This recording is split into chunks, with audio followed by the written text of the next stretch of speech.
I've been teaching beginner artists for over 6 years now, and in that time I've gotten a lot of emails from students asking how they can emulate their favorite artist. And there's one name that keeps coming up over and over again, and that is Kim Jung. If you haven't seen his work before, I highly recommend that you look him up on YouTube specifically, because a big part of why he's such a popular artist is because he's able to draw straight out of his mind. He has such high technical ability that it almost looks like he's tracing images, but just straight out of his mind. He'll do these amazing drawings, these huge drawings without any guidelines, and that is a big part of why a lot of artists want to become like him.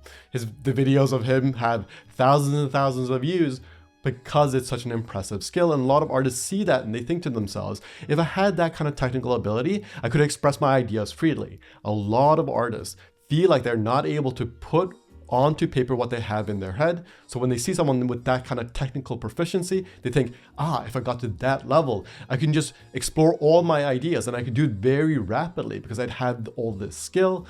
So a lot of students, a lot of artists, especially here on YouTube, have started to deconstruct how to draw like him.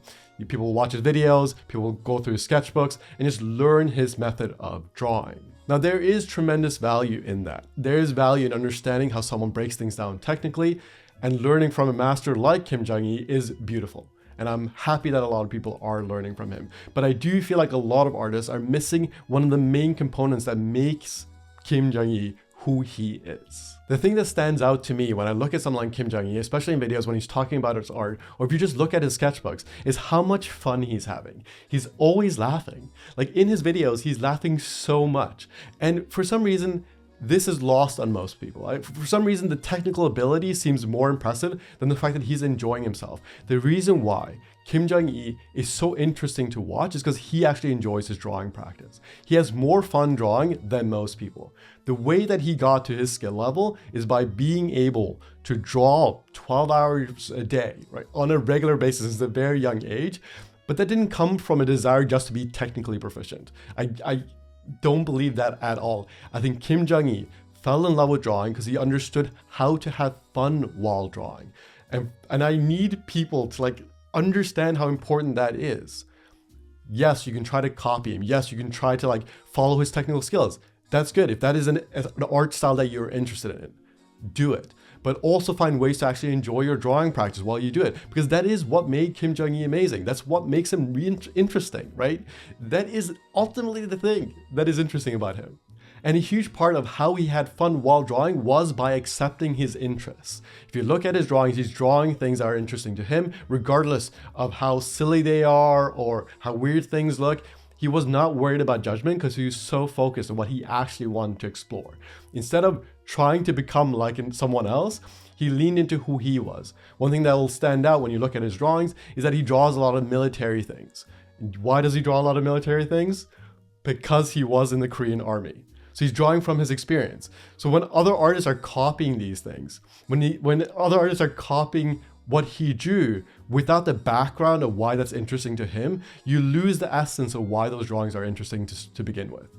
The whole reason why Kim Jung is interesting is because he accepted himself and he's expressing truly who he is. And if you try to copy him one line for line, right? If you try to copy him line for line, you lose the essence of what made him amazing.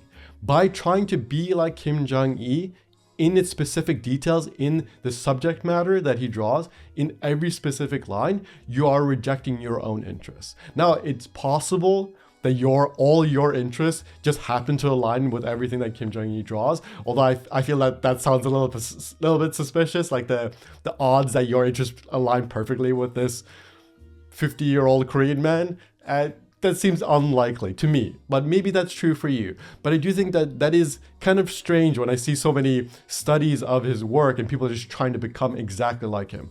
By becoming exactly like him, you lose the essence of who you are. If you want to have more fun drawing, you have to accept yourself as you are. You have to accept the things that you're interested in, and you need to stop worrying about impressing people online.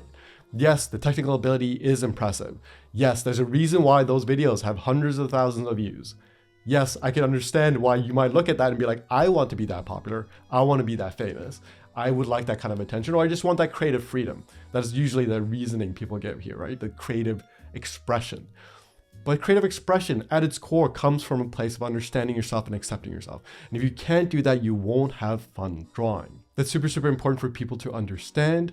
When you look at your favorite artist, the reason why their beauty, their spark comes through their drawings is because they're accepting themselves. So I highly recommend that you take a moment to really reflect on the things that you are interested in drawing and trying to just accept those natural inclinations and also do the technical studies. I'm not saying that you can't learn the technical skills from Kim Jung-gi. I think that they're tremendously helpful. I've learned a lot from him.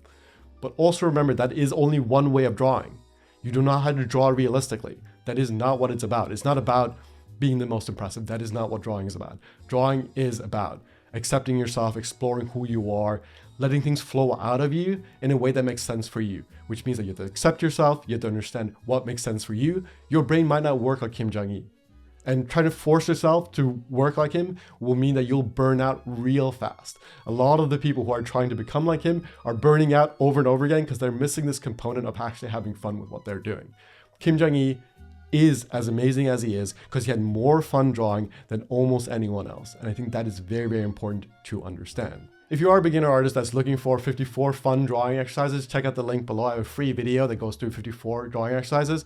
Make sure to only pick the ones that look fun to you and obviously challenge yourself, but also find ways to have fun with it, because that is ultimately what matters. And then whenever you are ready, I'll see you in the Absolutely Everything bundle where we'll combine creative expression with technical ability. See you there when you are ready.